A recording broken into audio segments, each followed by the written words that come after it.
Aloha. Tell you what, this will be a really quick one. E major. Now that we're in tune, what I want to do is I want to get a close-up on my fingers and be able to explain just the three different types and how we would be using those. C major, great one because it has all natural notes. C, open D, E, F, there's my half step. Open G, A, open B, and then C. When we do this, that's my half step and then that's my half step. You're doing a great job with that. You're using the right fingers. Now it's understanding that you could take this first type of scale and we can move that by using that same root note, tonic note, but we use our second finger. Thusly, when we have our spider exercises, we're getting rid of the first and the open fret completely. Now that C, D, E, F, G, A, B, C can be done C, D, E, F, G, A, B, C.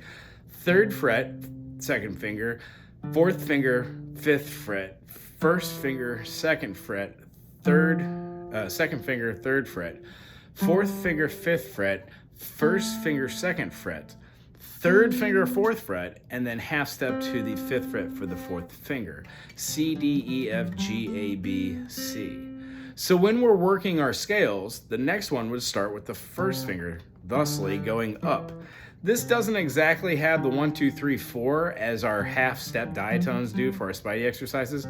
However, it does fall underneath having our fingers stretch out for that extra fret as an extension. So 3, 5, 7, 3, 5, 7, 4, 5. So first finger, third finger, fourth finger, first finger, third finger, fourth finger, second finger, and then third finger. It's also absolutely acceptable to do this with first finger, second finger, fourth finger, first finger, second finger, or do the same thing here and then draw back. You're gonna wanna be able to do both. It's not that one's right or one's wrong. It's just you use them for practical applications.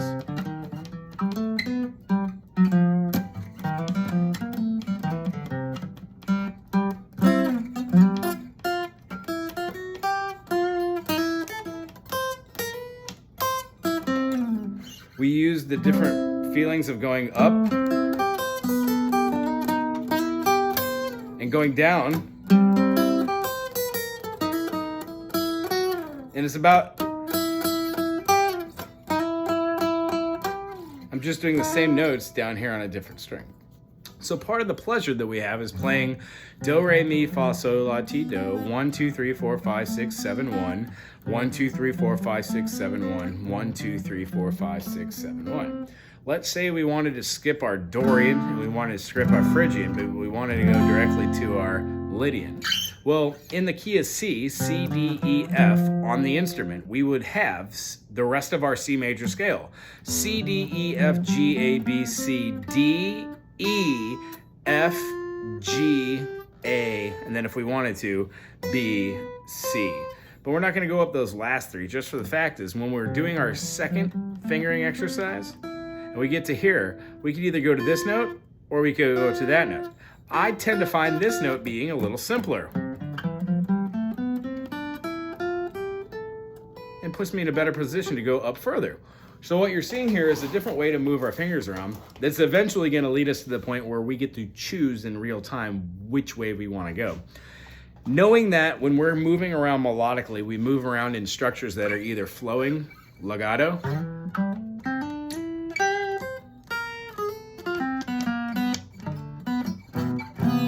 or we move around staccato.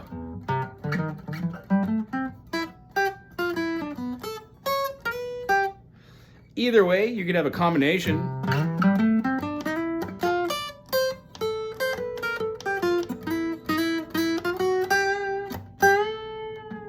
Or you could stick with the C major, get out of just the major Ionian, try doing Lydian, C, D, E, F sharp. If we try doing C Lydian in C, it works. Because in the key of C, C, D, E, F, F major is the fourth, which is Lydian. G major is mixolydian, which is the 5th. So if we did do, re, mi, fa, sol, la, ta, do, 1, 2, 3, 4, 5, 6, flat 7, and we had a B flat, that would qualify as mixolydian. So what we tend to see is you don't necessarily need to stick to one Ionian, one mixolydian, or one Lydian mode.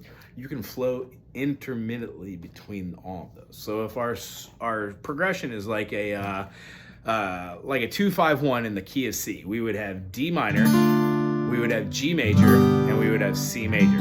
So knowing we've got a minor, we could quite literally play C major, but not really accent the C first. Let's play notes that center around the D note, the second, do, re, do, re. So if we've got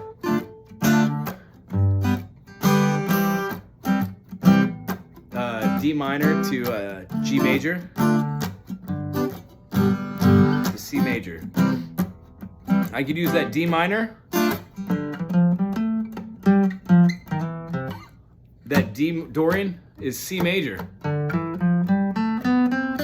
just starting with D rather than starting with C. So if I played C major and went,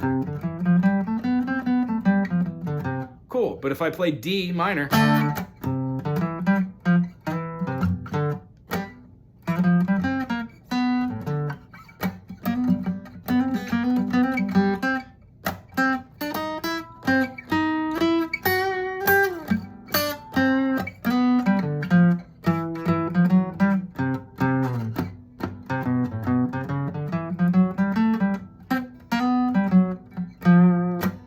D minor, G, C, C, D minor, G major, C. Because all of those are all in the key of C major, even though we're shooting for a D minor, we can play our C major, do, re, mi, fa, sol, la, ti, do, re, mi, fa, sol, la, ti, do. We just don't hit the C as being something that we hang around. We hang around the D, the E, the F, the G, the A, the B, the C, and the D. Still within our reason, because if we were to play a D major, the only two notes we would have that would be different from a do, re, mi, fa, sol, la, ti, do would be our F sharp and C sharp. So when we play our D minor, we aren't playing Aeolian, we're playing Dorian, which still incorporates that note, right, that F sharp for that 6. So we're moving, or not F sharp, but our B. So when we're using that, it really tends to go to the ear. So that D minor, G, C can have C over the top of C, or it could have A minor, but as is relative minor, just for the notes. But since you have a C there, you can play a F Lydian or a C Lydian. You can play a C mixolydian or a C Ionian. Here's how it would work. D minor can get a D Dorian. Sorry for that half note. It could also have D Aeolian. A little deep in there, a little heavy. Then it could also have something like Phrygian, which would be like the half steps. And it's a good sound. But it's a little darker than what you would want. And then Locrian sometimes works, but it's not so much a minor mode, it's a combination of both, as you know. So what I tend to do is work on that in every key. If I'm having an issue with C major, I work on it in the key of G. So my 2-5-1 in the key of G would be A minor, right? There's my A, B, C, D, 5, and then my 1. So playing with the G, A, D, G. That A minor, you can have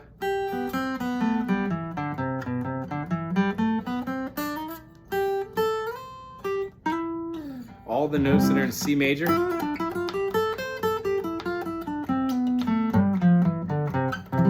C, D, E, F, G, A, B, C are also in A minor, so you could use that. When we go to the D, since B minor is relative to D, you could use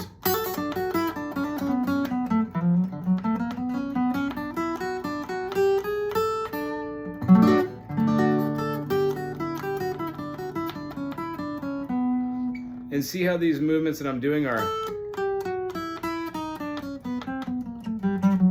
all within these spider exercise movements. These two are relative, but I don't think of them differently.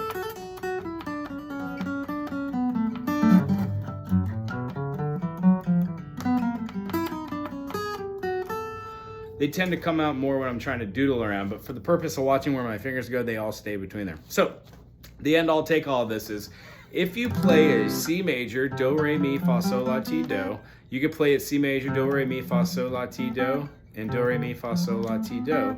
When we're playing something like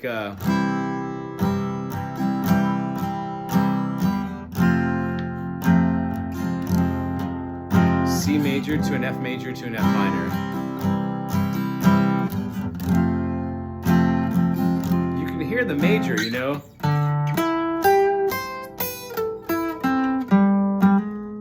Right there, that's for my F major.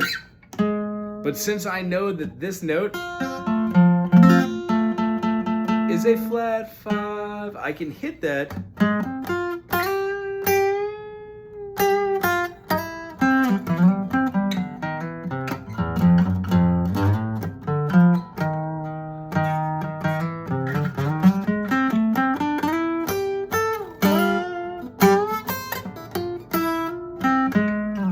So these notes that we learned, the A minor over here, the D major, and the G, I use those structures here, utilizing them with different chord structures.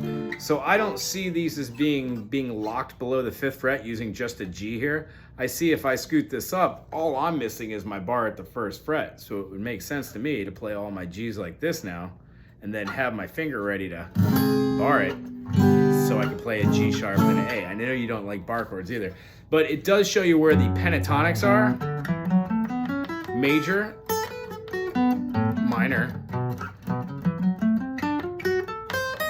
You can do diminished pentatonics. You can do all sorts of things. Anyway, that is a lesson for another day. I hope you enjoyed today. I hope it opens up a little bit of ideas, and the end all be all is maybe record yourself doing something like a F major to an F major 7 to a C major to a C7, F major to an F major 7 to a C major to a C7. So when you get this groove of having these 4 notes, see what major chords work over the top of this, because they're all majors, right? You could have like a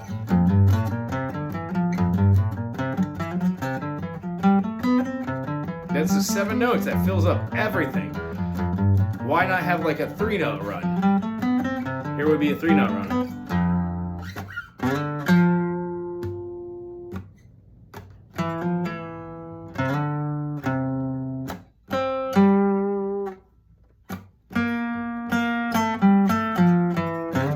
Time just staying with 3-note runs. Anyway, I can play all day and I can talk all day. I hope this really helped out, and it shed some lights on where fingers go and moving along the fretboard from one part, second part, and third part. It's good seeing you. I'll see you soon. Aloha.